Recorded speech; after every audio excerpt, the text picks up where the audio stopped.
Hello friends, NGO भवन किस channel में आपका स्वागत है। मित्रों, सबसे पहले मैं आपको धनतेरस और दीपावली की हार्दिक शुभकामनाएं देता हूं तथा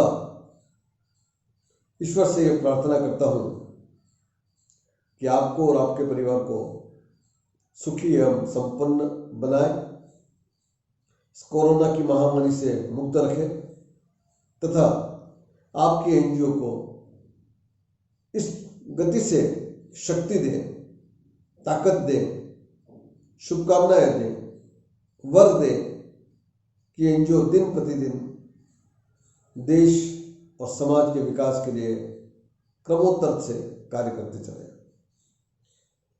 मित्रों, अभी फेस्टिवल्स का सीजन है, समाज में उत्साह है, उमंग है। कोरोना के होते हुए भी लोगों में गजब का उत्साह है, समाज गतिशील है, प्रेरणा है लोगों में। ये प्रेरणा ही हम लोगों को जीवन में आगे बढ़ने की शक्ति देती है। एक बहुत बड़ी मुसीबत से हम लोग छुटकारा लेते हुए आगे बढ़ रहा है।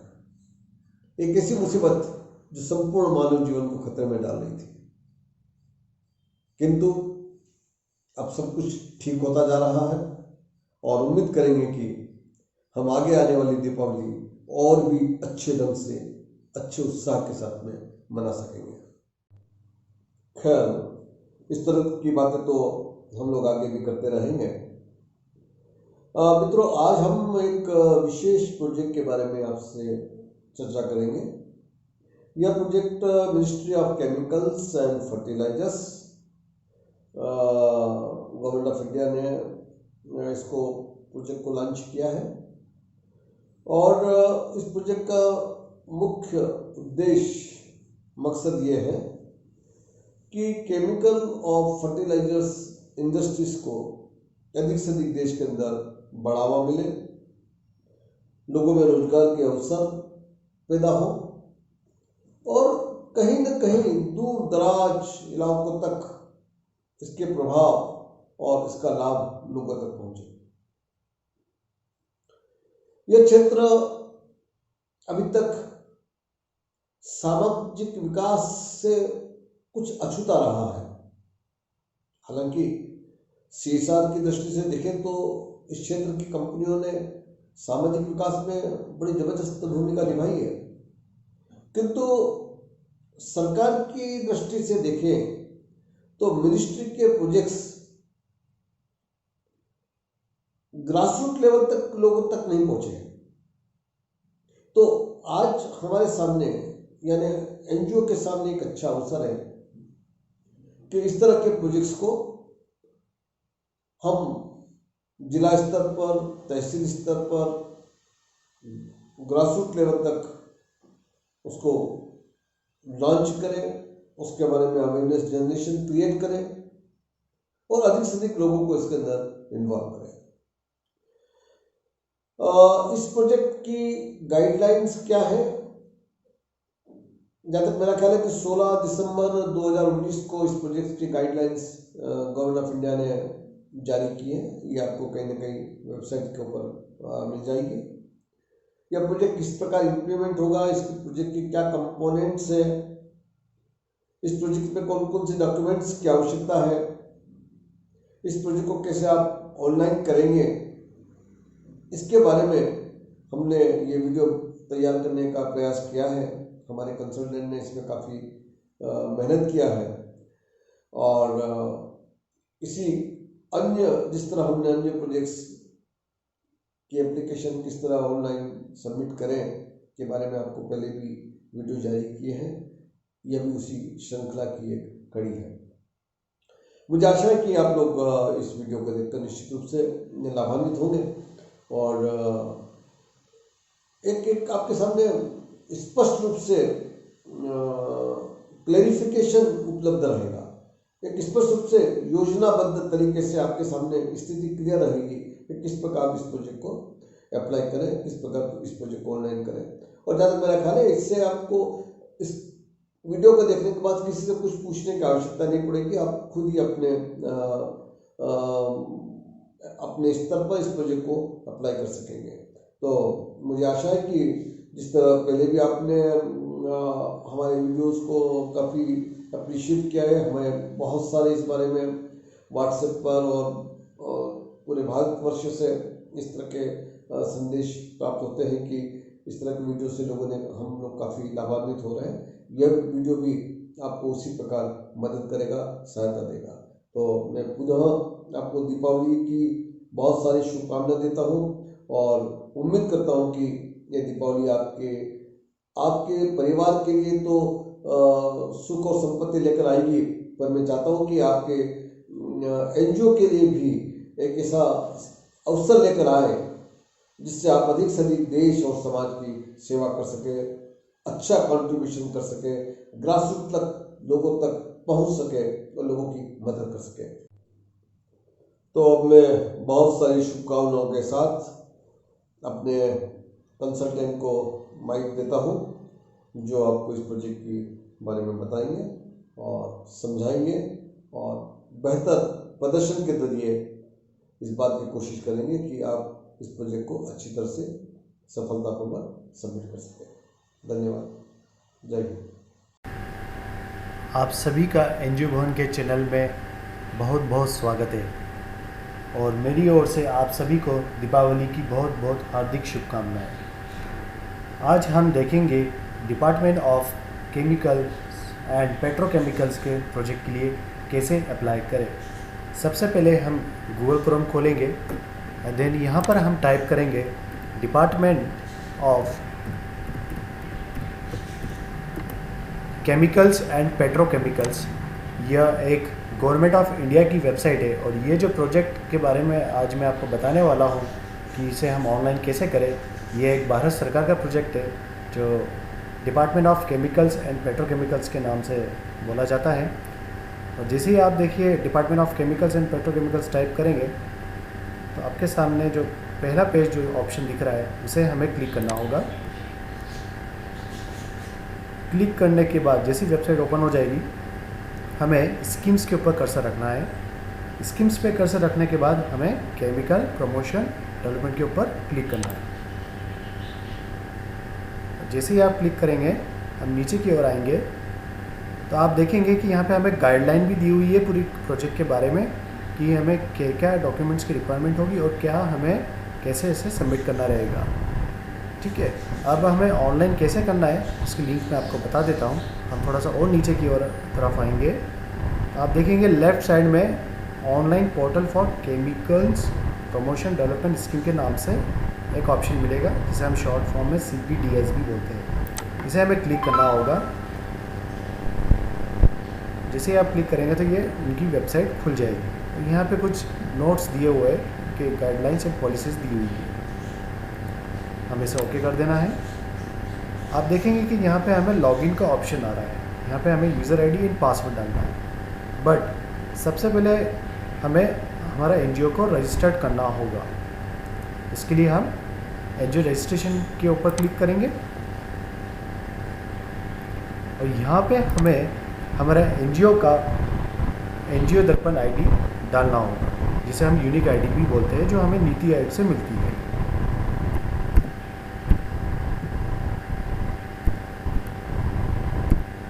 इसके बाद जैसे ही हम इसे एंटर करेंगे तो हमें यहाँ पे फिर इसके बाद पैन नंबर डालना होगा हमारी सोसाइटी का।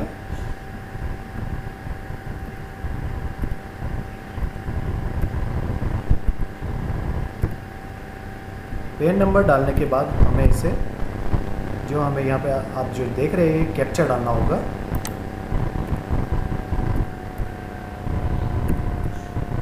और उसे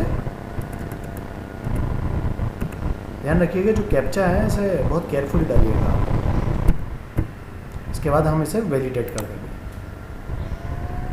आप जैसे ही वैलिडेट करेंगे आपके सामने देखिए पूरी डिटेल आ जाएगी ऑर्गेनाइजेशन की, उसका यूनिक ID नंबर, उसका सोसाइटी का name, registration number, registration date, contact person और जो कॉन्टैक्ट पर्सन रहेगा उसका डेजिग्नेशन और कौन से एक्ट के अंदर में सोसाइटी रजिस्टर्ड हुई है।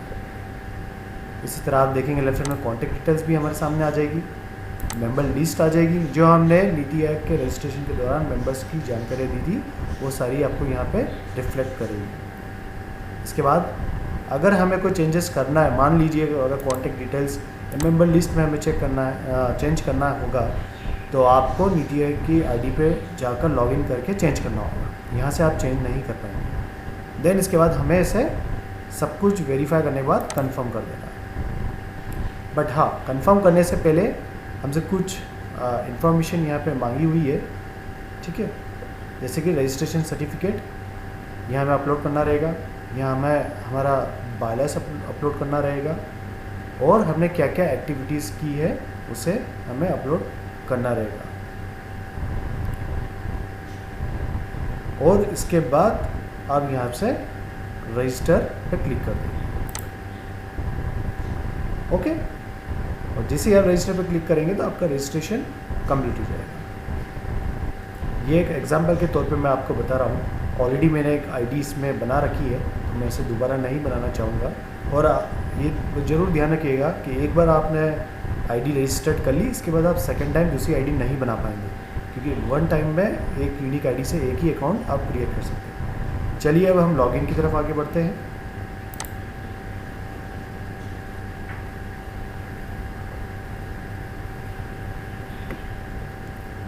देखिए आपके सामने ऑप्शन है, if you have made registration earlier you may login by clicking. जैसे आप रजिस्ट्रेशन कर लेंगे इसके बाद हम लॉगिन पर जाएंगे, देन आगे हम उस पर क्लोज कर देना होगा। हम यहाँ पे अपनी सोसाइटी यूज़र आईडी डालेंगे और यहाँ पासवर्ड, इसके बाद कैप्चा,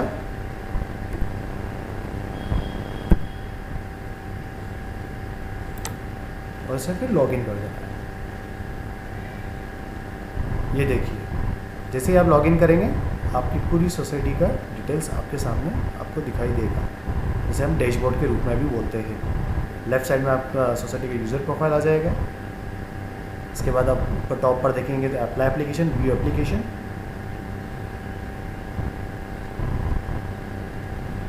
और व्यू एप्लीकेशन जब हम देखेंगे जब अगर हमने कोई इससे पहले प्रोजेक्ट सबमिट किया होता है, यहाँ से स्टेटस चेक कर सकते हैं। अब चलिए अब मैं आपको बता देता हूँ कि ऑनलाइन हमें कैसे अप्लाई करना है। हम सबसे पहले अप्लाई एप्लीकेशन पर क्लिक करेंगे। आपके सामने दो प्रोजेक्ट्स दिख रहे हैं, एक तो है सेमिनार, वर्कशॉप, कॉन्फ्रेंस और नेशनल अवार्ड्स के लिए दिया हुआ है, और दूसरा जो प्रोजेक्ट देख रहे हैं आप स्टडी सर्वे, ऑनलाइन सर्वे के लिए। और दूसरी चीज़ आपको एक बात और बता दूँ, अभी इसकी एज सच कोई last date government of India की तरफ से नहीं बताई गई है कि इसकी लास्ट डेट कब है। अभी इसकी लिंक ओपन है, आप बिल्कुल प्रोजेक्ट अप्लाई कर सकते हैं, और काफ़ी सिंपल एंड ईजी स्टेप्स है।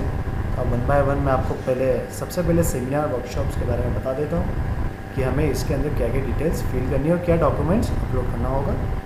हमें यहाँ पे अप्लाई पे क्लिक करना होगा। जैसे ही आप अप्लाई पे क्लिक करेंगे तो सबसे पहले आपके पास में ऑप्शन आएगा रिलीज ऑफ ग्रांट, तो हमें यहाँ पे फाइनेंशियल ईयर सिलेक्ट करना है 2021। Then details of the event, हम सेमिनार वर्कशॉप किस टॉपिक के ऊपर करेंगे उसके बारे में आपको यहाँ डिटेल्स मेंशन करनी होगी। सोर्स ऑफ फंडिंग कहाँ से मिल रहा है, CPDS से मिल रहा है, तो हमें इसको कुछ भी चेंज नहीं करना, एज इट इज़ ही रहने देना। देन इसको सेव टू ड्राफ्ट कर देना। देन इसके बाद नेक्स्ट पे जाएंगे तो हमारे पास ऑप्शन आएगा एप्लीकेंट ऑर्गेनाइजेशंस। यहाँ हमारी ऑर्गेनाइजेशंस की डिटेल रहेगी, यहाँ पूरा नाम आ गया है, ईमेल आईडी आ गई, फ़ोन नंबर आ जाएगा ऑर्गेनाइजेशन का, देन अगेन यूनिक आईडी आ जाएगी जो हमें नीति आयोग से मिली हुई है। फिर देन यहाँ पे लीगल स्टेटस पूछेगा सोसाइटी के बारे में या NGO के बारे में, तो हमें इसको यहाँ बताना कि हम किस एक्ट के अंदर, किसके अंडर में रजिस्टर्ड है, कंपनी के अंदर या एजुकेशनल या रजिस्टर्ड सोसाइटी या ट्रस्ट, जैसा आप जिसके अंडर में रजिस्टर्ड है उसके अकॉर्डिंग आपको सिलेक्ट करना होगा। देन कैटेगरी ऑफ ऑर्गेनाइजेशन किस कैटेगरी में आती है, ये ऑटोनोमस बॉडी है या स्टेट गवर्नमेंट या कोई अदर कोऑपरेटिव सोसाइटी या NGO, तो हमें यहाँ नॉन गवर्नमेंट ऑर्गेनाइजेशन सिलेक्ट करना होगा। ट्रस्ट के लिए भी यही अप्लीकेबल होगा। रजिस्ट्रेशन हमें डालने की ज़रूरत नहीं है, ये ऑटोमेटिकली बाय डिफ़ॉल्ट आ जाएगा। रजिस्टर्ड एड्रेस ऑटोमेटिकली आ जाएगा, डेट ऑफ रजिस्ट्रेशन भी आ जाएगा। रजिस्ट्रेशन अथॉरिटी, यहाँ पे हमें जिस स्टेट से हमने रजिस्ट्रेशन करवाया हमारा सोसाइटी का या ट्रस्ट का या NGO का, मान लीजिए Uttar Pradesh society registration act के अंडर किया है तो यूपी ट्रस्ट लिख देंगे आप। मान लीजिए आपने ट्रस्ट कराया महाराष्ट्र से या गुजरात से तो ट्रस्ट का एक्ट लिख देंगे, या अगर मध्य प्रदेश से करवाया है तो Madhya Pradesh society registration act की डिटेल यहाँ फिल कर देंगे। एक आपके सामने एग्जाम्पल के तौर पर मैं लिख के बता देता हूँ क्योंकि आप कंफ्यूज ना हो सके।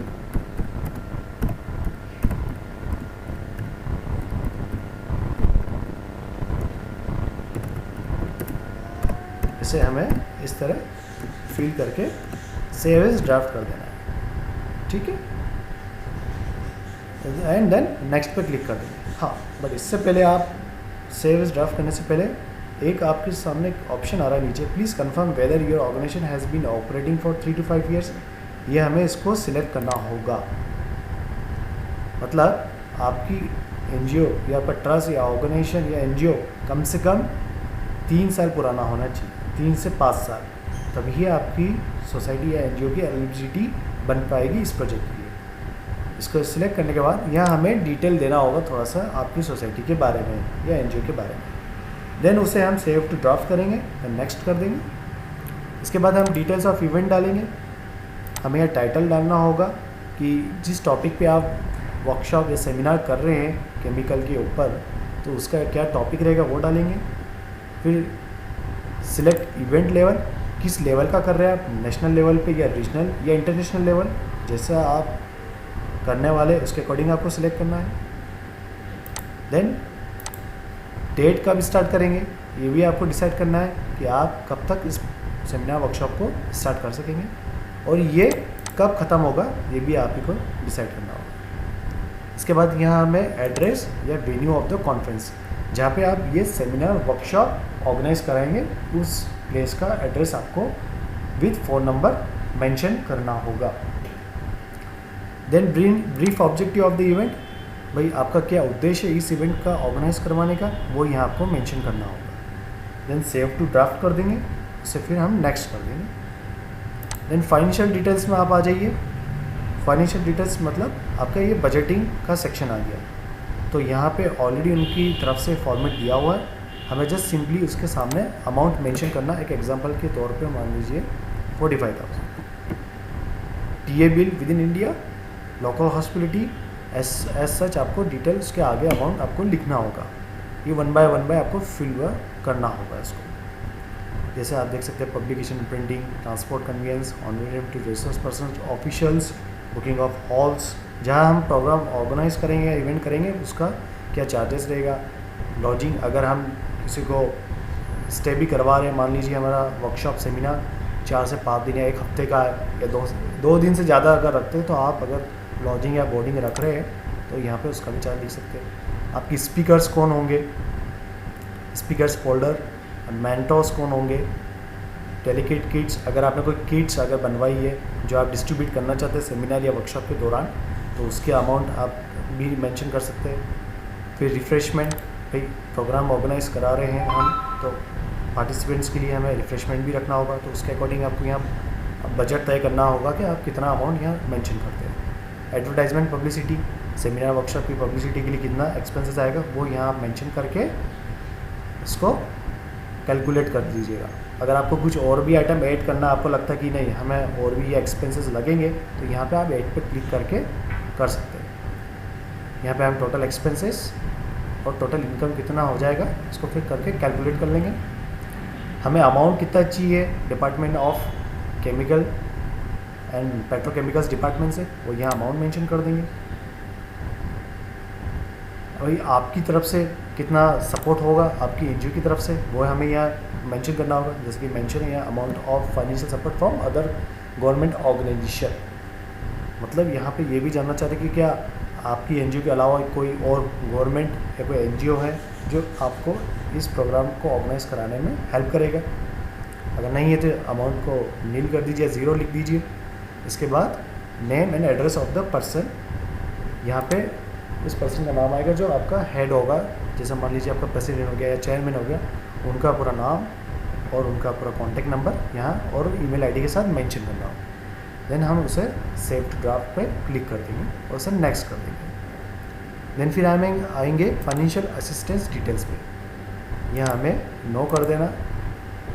Whether any grant, financial support, seminar, workshop, conference received earlier from DCPC। क्या इससे पहले आपको कोई ग्रांट मिली है बट हम फर्स्ट टाइम प्रोजेक्ट के लिए अप्लाई कर रहे हैं तो नो करना है। बट हाँ, अगर इससे पहले अगर आपकी ऑर्गेनाइजेशन ने ली है तो उसे यस करना होगा, और नहीं लिया तो उसे नो करना होगा।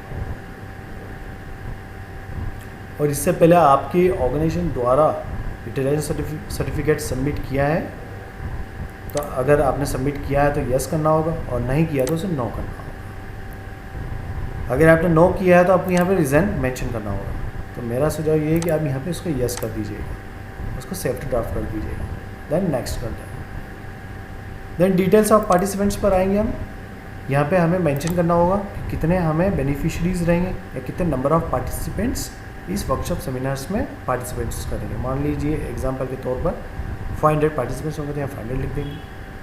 फॉरेन पार्टिसिपेंट्स आर इन्वाइटेड, क्या हमने इंडिया के बाहर से भी और भी पार्टिसिपेंट्स को इन्वाइट किया है, तो अगर बुलाया है तो हम उसे यहाँ पे यस करेंगे, और अगर नहीं बुलाया या नहीं इन्वाइट किया तो उसे नो करेंगे। इसे भी हम सेव टू ड्राफ्ट करके नेक्स्ट कर देंगे। देन हमारा सबसे लास्ट सेक्शन आ जाएगा डॉक्यूमेंट्स अपलोड का।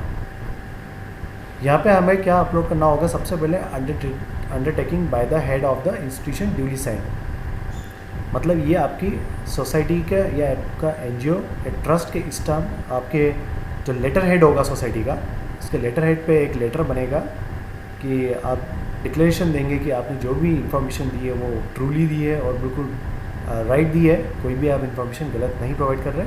और नीचे उसको प्रेसिडेंट या सेक्रेटरी या ट्रेजरर, जो भी आपके यहाँ पद का उपयोग करते हैं स्टेट वाइज, अब उनका नाम और उनका डेजिग्नेशन, सोसाइटी का नाम लिखकर सील एंड साइन करके उसको स्कैन करके अपलोड कर देना है। टोटल एस्टीमेट ऑफ एक्सपेंसेस, एक छोटा मोटा सा आपको एक्सपेंसेस बताना होगा, कितना हमें एक्सपेंसेस आ जाएगा, टोटल इनकम कितनी होगी, टोटल एस्टीमेट ऑफ इनकम वो हमें यहाँ पे अपलोड करना है। Details of financial support from government, अगर यहाँ पे है तो आपको अपलोड करना, ये मैंडेटरी नहीं है। देखिए आप ये सेक्शन देखेंगे, total estimate of expense and income, यह आपको लग रहा है कि अपलोड करना ज़रूरी है तो अपलोड कीजिए, अदरवाइज इट्स नॉट मैंडेटरी। जहाँ इसके आगे जो रेड लाइन है ये मैंडेटरी है, जिसे अपलोड करना। Then details of financial assistant received from DCPC, तो इसे भी हमें अपलोड नहीं करना। And number of participants along with list of speakers and experts, मेरे सुझाव से आपको इसे अपलोड करना चाहिए, क्योंकि भाई हम अगर सेमिनार वर्कशॉप कर रहे हैं तो हमारे कितने कौन कौन डेलीगेट्स आएंगे, कौन कौन स्पीकर्स होंगे और कौन एक्सपर्ट्स होंगे जो इस सेमिनार वर्कशॉप्स में अपना भाषण देंगे, तो इसको आपको अपलोड करना चाहिए। इसको करने के बाद हमें नेक्स्ट कर देना है। और finally undertaking by the institutions, आप देखेंगे जो डॉक्यूमेंट्स अपलोड में हमारा जो ऑप्शन था undertaking by the head of the institute duly sign, आप चाहे तो सेम टू सेम मैटर्स अब यहाँ से भी कुछ ऑप्शंस ले सकते हैं। यहाँ हमारी सोसाइटी का नाम आ जाएगा, यहाँ डेट आ जाएगा, इसके बाद नेम ऑफ द पर्सन, जो हमारा हेड ऑफ द पर्सन रहेंगे, उनका नाम, प्लेस, कहाँ से आपने फॉर्म भरा है, डेजिग्नेशन उनका contact detail, then final submit के ऊपर हमें क्लिक कर देना है, तो आपका ये प्रोजेक्ट सबमिट ऑनलाइन हो जाएगा। ओके, अब हम सेकंड प्रोजेक्ट की ओर आते हैं। हम वापस डैशबोर्ड के ऊपर क्लिक करेंगे, देन अगेन अप्लाई एप्लीकेशन पर क्लिक करेंगे। अब सेकंड जो प्रोजेक्ट है ये है सर्वे, ऑनलाइन सर्वे या स्टडी। ये एक टाइप का रिसर्च बेस्ड प्रोजेक्ट है। हमें इसके ऊपर पहला जो था हमें वो सेमिनार बेस्ड था, इस बार हम अगर इसके ऊपर कोई रिसर्च या स्टडी करना चाहते हैं तो हमें इसके लिए अप्लाई करने के लिए इस पर अप्लाई पर क्लिक करना होगा। अप्लाई पे जैसे ही आप क्लिक करेंगे आपके सामने एक फॉर्म आ जाएगा। हमें यहाँ पे सबसे पहले फाइनेंशियल ईयर सिलेक्ट करना है। नेम ऑफ द ऑर्गेनाइजेशन ये हमें फिल करने की ज़रूरत नहीं, ये ऑटोमेटिकली बाय डिफ़ॉल्ट फिल रहेगा। इसके बाद एड्रेस, ईमेल, मोबाइल नंबर ये हमें भरने की रिक्वायरमेंट नहीं है। फैक्स अगर हो तो फिल करिए, अदरवाइज मैंडेटरी नहीं है। देन इसके बाद में name, title of the study report, भाई जिसके ऊपर आप रिसर्च या रिपोर्ट बनाने वाले या काम करने वाले तो उसका टॉपिक यहाँ आ जाएगा और हमें यहाँ पे डॉक्यूमेंट को अपलोड भी करना होगा। फिर इसके बाद हमें यहाँ पे पर्पस बताना पड़ेगा कि आपका क्या उद्देश्य इस स्टडी को लेने का या इसके ऊपर क्यों रिसर्च करना चाहते हैं, जो भी आपका टॉपिक होगा तो यहाँ हमें उसका पर्पस या उसका रीज़न बताना होगा। मेथोडोलॉजी बताना होगी। मेथोडोलॉजी आपकी वो चीज़ होती है कि आप क्या क्या टूल्स एंड टेक्निक्स यूज़ करेंगे इस स्टडी को करने के लिए। ओके, इसके बाद डिटेल टर्म्स ऑफ रेफरेंस। अगर आप स्टडी करेंगे या आप इसके ऊपर काम करेंगे तो किसी जगह से या कहीं और से आपने क्या रेफरेंस लिया हुआ, जैसे हम जनरली जर्नल्स, न्यूज़पेपर्स या ऑनलाइन वेबसाइट से रेफरेंस लेके हम रिसर्च की प्रिपरेशन करते हैं, तो उसके अकॉर्डिंग हमें रेफरेंस अगर बताना है तो हम यहाँ बता सकते हैं, बट ये मैंडेटरी है तो आपको यहाँ रेफरेंस भी बताना होगा। जैसे चाहे आप यहाँ पे हेडिंग देकर वर्ड फाइल को अपलोड कर सकते हैं। फिर यहाँ पे हमें बताना है benefits from the propose study. आप इसके ऊपर रिसर्च या स्टडी करेंगे तो क्या बेनिफिट मिलेगा पार्टिसिपेंट्स को, या जिसके लिए आप काम करेंगे तो उनको क्या बेनिफिट्स मिलना, तो यहाँ हमें मेंशन करना है और यहाँ पे उसकी फ़ाइल भी अपलोड करना रहेगी। फिर देन है time for completion of the study. ये आप स्टडी कब तक पूरा कर लेंगे, तो यहाँ पे ड्यूरेशन हमें बताना है और यहाँ पे आपको डेट, स्टार्ट डेट डालनी है और एंड डेट।